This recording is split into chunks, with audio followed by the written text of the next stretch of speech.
You want to know the difference between scenario paintball and speedball? It's pretty easy. Scenario paintball is like big game hunting. And speedball, that's like big game hunting in a zoo.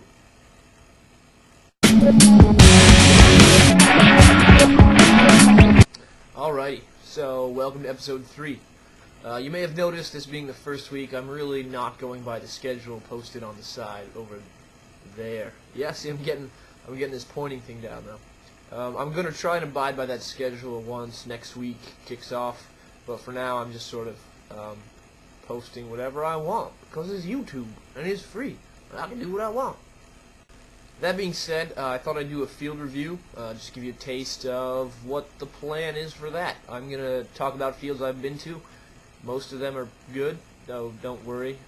I'm not going to tell you about really bad fields unless it's like, don't go there! In which case, yeah, I'll tell you. Maybe. Pew!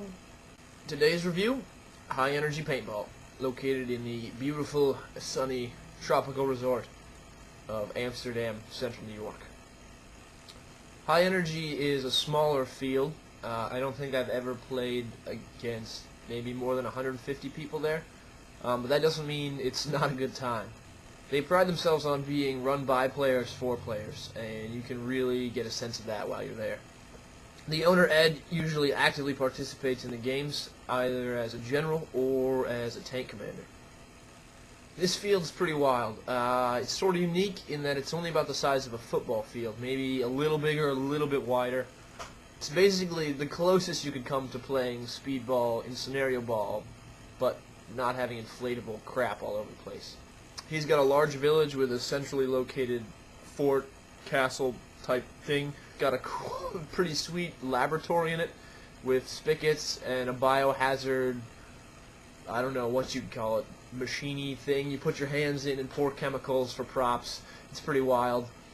The rest of the field's pretty dense undergrowth. But the way the field is set up, it's very long and rectangular, and you're just channeled constantly into the enemy. There's not a lot of sneaking around behind enemy lines. Mostly you're just going to have to go out there and face your enemies head on. The result of this setup is some of the most intense infantry battles I've ever seen in paintball.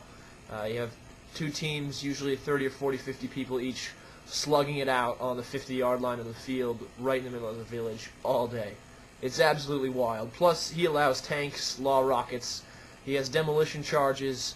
You can throw them in buildings, blow people up. It's pretty sweet. He allows tackleberry. He can bring out all his mines and stuff. If you have a new toy, you bring it to High Energy, check it out with Ed, and odds are good that if it's safe and you're not a dumbass, you'll be allowed to use it. You'll be allowed to use it because Ed is no stranger to making toys himself. He's got 3 tanks he's currently made. 2 of them are 6x6s. He's got another one built up on a 4-wheeler, and he loves to drive them around and shoot everyone. Friends, enemies, himself, if he could, I'm sure. You know, he's an equal opportunity shootist.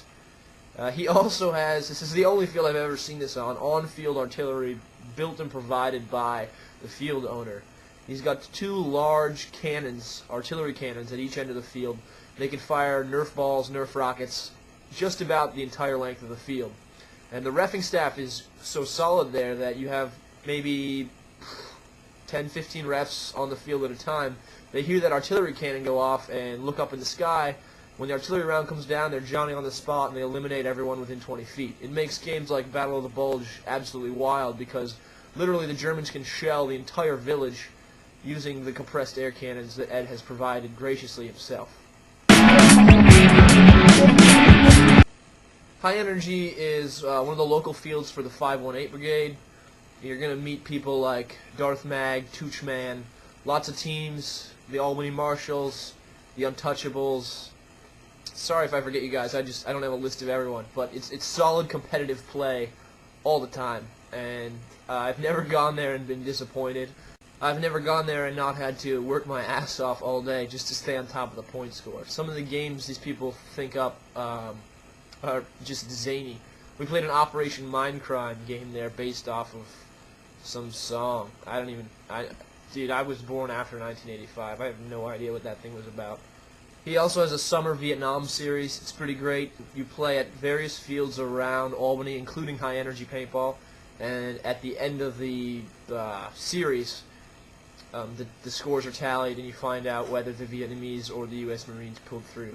Very dependent, or very, I should say, aware of history. Ed does a great job of bringing history into the game, handicapping the Marines in some cases where the Vietnamese would have access to weapons, but also be allowed to walk around the field as non-combatants and gather intel, so that it's very difficult for the Marines. It's frustrating, but you have to deal with it and try and overcome it anyway. If you're going to play at high energy, you have to be sort of willing to push the envelope of scenario play a little bit in terms of what's fair and balanced, and realize that if you can work hard, as a team, you can overcome the obstacles put in your way. Or if you don't work hard as a team, your team's going to disintegrate and come apart, and you're going to get pounded back to your respawn. These are all options at the field.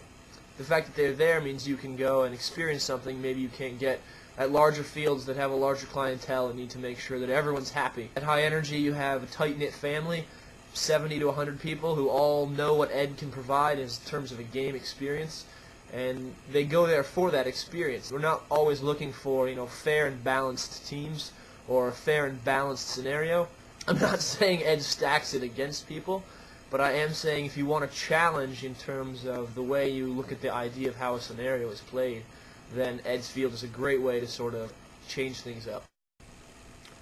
So yeah, small field, great family, competitive play, cannons, great owner, great regular players there, and the opportunity to experience some fantastic gameplay. So I'm going to give High Energy 5 out of 5 stars because yeah, I play there all the time, and I absolutely love it. You can check them out over in the sidebar over there. I'll also post a link to the forum, and